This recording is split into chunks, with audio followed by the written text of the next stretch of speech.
9 janvier 2021. Et sans plus tarder, nous commençons par les titres avec Arnaud Béhari, LOL-CRDR. Bonsoir Arnaud. Bonsoir Royan, bonsoir à tous. Dans l'actualité de ce mardi, on parlera de la crise à la police nationale, absence de dialogue social, mauvais management, pression sur les agents. On fait le point dans quelques instants sur la situation. Une large page sera consacrée à l'éducation dans ce journal. D'abord avec cette colère au lycée Melchior Garret. Les enseignants et personnels ont déposé un préavis de grève. La raison des travaux interminables ou des salles inondées lors des fortes pluies. Des conditions de travail difficiles pour le personnel et les élèves, vous l'entendrez. Toujours dans l'éducation, on reviendra sur les annonces du recteur. Un CAPES spécifique à la Guyane à la rentrée 2021 pour réduire le nombre d'enseignants contractuels. Certains syndicats accueillent ce projet avec enthousiasme, d'autres semblent plus mesurés. On y revient. Et puis, dès demain, les futurs bacheliers pourront formuler leurs vœux sur Parcoursup. Pour en parler, nous recevions ce matin Myriam Ouakui-Mangal du service académique d'information et d'orientation. À l'occasion de faire le point sur le taux d'échec élevé des étudiants en première année à la fac. 4 entreprises guyanaises vont bénéficier du fonds d'accélération mis en place par le gouvernement. Parmi ces entreprises, la start-up Biostratège Guyane qui crée des produits à partir d'ingrédients 100% guyanais. On en parle à la fin du journal. Voici votre tranche d'information de 18h. Bienvenue. Et l'information de 18h également en diffusion sur le Facebook Live de Radio Pays. Et vous le dites en titre, les policiers de Cayenne sont en colère. Oui, les syndicats de police nationale de Cayenne ne sentent pas entendus par leur hiérarchie et notamment la DTPN, comprenez le directeur territorial de la police nationale dont ils demandent le départ. Absence de dialogue social, mauvais management, pression sur les agents et couac dans la stratégie de maintien de l'ordre. C'est tous ces points que les agents ont abordés ce mardi avec le préfet, comme nous l'explique Rudy Nègre, délégué départemental UNSA Police en Guyane. Il y a un manque de dialogue social, il y a un manque de considération et la défense des fonctionnaires n'est pas au point par la DTPN. Au niveau de la cellule de déontologie, il y a des choses qui ne vont pas. Je ne vais pas pouvoir vous énumérer ça parce qu'on en a discuté avec le préfet et on attend la réponse du préfet, le retour du préfet. Il y a des choses qui n'ont pas lieu d'être. Et là, l'ensemble des syndicats, l'ensemble des organisations syndicales ont demandé, je dis bien l'ensemble, officiers et CEA, c'est-à-dire les hommes en tenue, ont demandé le départ de M. Friedman dans ce cas-là, parce que c'est pas la première fois avec M. Delgande. On avait demandé à ce que ça soit différent et qu'il change d'attitude. Il avait promis de le faire et finalement on n'a rien vu venir. Donc on va pas retourner encore dans le même train-train et demander quelque chose qui n'arrive pas.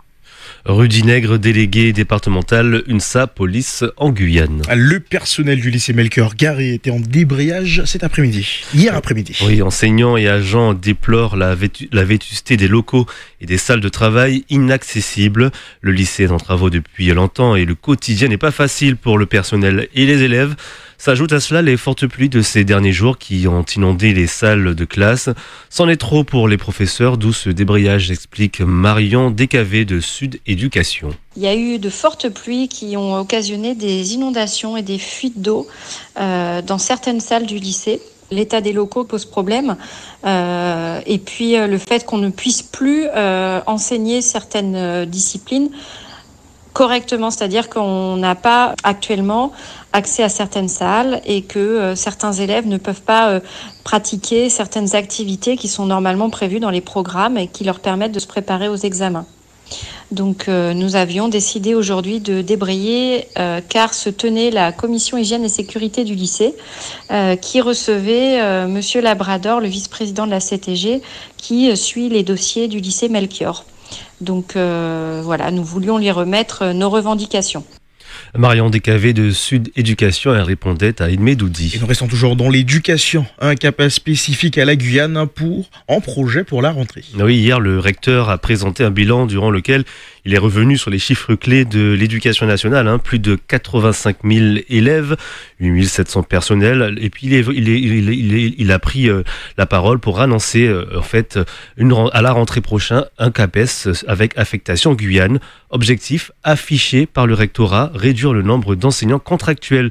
Si certains syndicats enseignants comme la FSU se disent inquiets de ce projet, d'autres sont convaincus que le SENSA, que ce CAPES est important pour la Guyane. On l'écoute. La mise en place de ce CAPES avec affectation localisée au niveau de l'Académie Guyane est une bonne chose, tout simplement parce que nous étions demandeurs de cela au niveau de l'UNSA. D'ailleurs, pour rappel, c'est l'UNSA Éducation, la seule organisation syndicale à avoir voté pour cela. Il n'est pas question d'avoir un CAPES à 2 niveaux, bien au contraire, puisque nous avons quand même demandé à ce que ce soit les mêmes exigences qui soient faites pour les lauréats, bien sûr les candidats avant. Nous avons demandé aussi que soit mise en place cette formule pour justement stabiliser les collègues qui sont contractuels sur l'académie, à savoir un tiers des personnels notamment, et ça permettrait justement à ces collègues-là de rester dans l'académie. Aujourd'hui, il faut les convaincre que ce CAPES-là est une très bonne chose pour eux, parce qu'il y a eu malheureusement un travail de sape qui avait été fait sur une dévalorisation tout simplement de ces concours, or que ce n'est vraiment pas le cas, et que nous avons tous à y gagner au niveau de l'Académie Guyane, que ce soit les personnels ou que ce soit le système éducatif en Guyane avec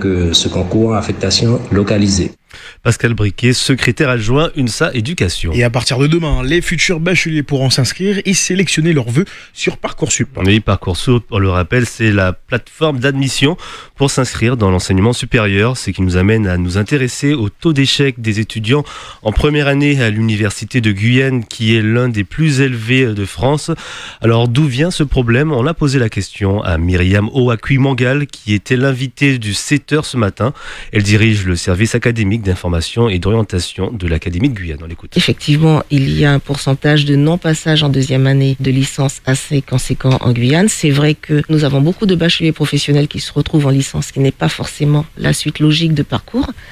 Mais à l'université de Guyane, ce pourcentage de bacheliers professionnels qui passent en deuxième année est quand même 2 fois supérieur à celui de la métropole. Donc il y a quand même énormément de travail qui est fait au niveau de l'université. Il continue à réfléchir sur des accompagnements supplémentaires pour permettre à davantage de jeunes de passer en deuxième année de licence. Le choix de l'université au niveau de la licence a plusieurs origines. Pour certains, il s'agit parfois d'un moment de pause pour pouvoir rebondir sur autre chose, parce que je n'ai pas forcément eu la possibilité de partir pour X ou Y raison. Donc pendant 1 an, je me fais une mise à niveau, je continue en tous les cas mes apprentissages pour pouvoir mieux réussir dans le parcours qu'on envisage de faire. Et je vais rebondir sur autre chose. Donc effectivement, on a une partie de cette population-là qu'on ne retrouve pas en deuxième année parce qu'il n'y a pas un souhait de continuer en deuxième année.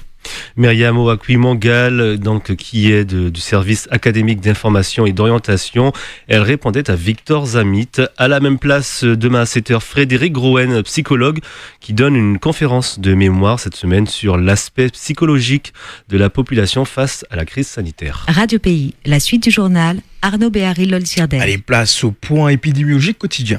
132 cas déclarés positifs au Covid-19 ce mardi 19 janvier sur 1442 tests réalisés. Alors du côté des hospitalisations, 38 personnes sont hospitalisées, dont 9 en réanimation. Au total, on compte 15 187 cas positifs depuis le début de l'épidémie et 76 personnes sont malheureusement décédées du Covid-19 en Guyane. Inauguration de France Service de Papaichtan. Une inauguration qui a eu lieu ce matin. Pour rappel, l'Agence nationale de cohésion des territoires a dévoilé à l'automne dernier les nouvelles structures de proximité France Service pour faciliter l'accès des habitants aux services publics, en particulier dans les zones rurales et quartiers prioritaires de la politique de la ville. Le lieu offre donc un bouquet de services étoffés aux habitants de Papaichtan, de cette commune du Maroni, pour les accompagner dans leurs démarches administratives du quotidien liées à la santé, à la famille, à la retraite ou encore à l'emploi. Opération de lutte contre l'orpaillage illégal sur le secteur du barrage de Petit-Saut. Et le 13 janvier dernier, une patrouille composée de militaires de la brigade fluviale de la gendarmerie de Matoury et des gendarmes mobiles de détachement de surveillance d'intervention orpaillage de Kourou a intercepté 2 pirogues distinctes sur le lac de Petit-Saut. 2 orpailleurs illégaux ont été placés en garde à vue et ont reconnu les faits. Ils ont indiqué aux enquêteurs l'endroit d'une cache contenant une centaine de grammes de mercure. À l'issue de leur garde à vue, ils ont été déférés devant le procureur de la République et ont été placés sous mandat de dépôt jusqu'à la date d'audience. 4 entreprises guyanaises ont bénéficié du fonds d'accélération mis en place par le gouvernement. Oui, un fonds qui fait partie du plan France Relance décrété par le gouvernement pour faire face à la crise économique. Objectif de ce fonds, permettre à des entreprises de se développer tout en accélérant la transition écologique. Biostratège Guyane fait partie des 4 entreprises guyanaises sélectionnées pour bénéficier de cette aide. Encore au stade de start-up, cette entreprise crée des produits à partir d'ingrédients 100% guyanais. C'est ce que nous explique la fondatrice et présidente de Biostratège Guyane, Mariana Royer. Dans notre laboratoire, le cheminement est assez simple. On reçoit des matières premières brutes, des plantes, des feuilles, des fruits ou du bois. Nous, on étudie déjà tous les procédés qui permettraient de transformer ces plantes-là. Par exemple, ça peut être de les sécher, de les broyer, de les tamiser, de les congeler. Donc l'extraction, c'est typiquement, on en fait chez nous quand on fait des tisanes notamment, ou du thé. Une extraction, c'est de mettre en contact une plante sous une forme bien donnée avec un solvant. Et le solvant, ça peut être de l'eau, ça peut être de l'alcool. Et ce solvant-là va aider à obtenir les molécules qui se trouvent dans la matrice du végétal et faire sortir du végétal pour entrer dans le solvant. Donc on obtient finalement un extrait. Donc c'est ce qu'on appelle les extraits naturels. Et l'industrie chimique est à la recherche d'ingrédients naturels pour remplacer des molécules qu'on appelle des molécules de synthèse ou des molécules qui sont issues de la pétrochimie. Et donc les alternatives naturelles comme les molécules qu'on trouve dans nos plantes guyanaises peuvent venir substituer ces molécules-là et amener de nouvelles alternatives, finalement de nouvelles fonctions et favoriser un produit qui est beaucoup plus vert et beaucoup plus adapté à notre environnement. Montyaya s'en est allé. Et oui, Théophila Léaco, Champesteng, doyenne de Sinnamary, est décédée à l'âge de 105 ans. Elle était agricultrice, mère de 8 enfants. Et donc, elle s'en est allée aujourd'hui. Voilà, condoléances à la famille et aux habitants de Sinnamary qui l'appréciaient particulièrement.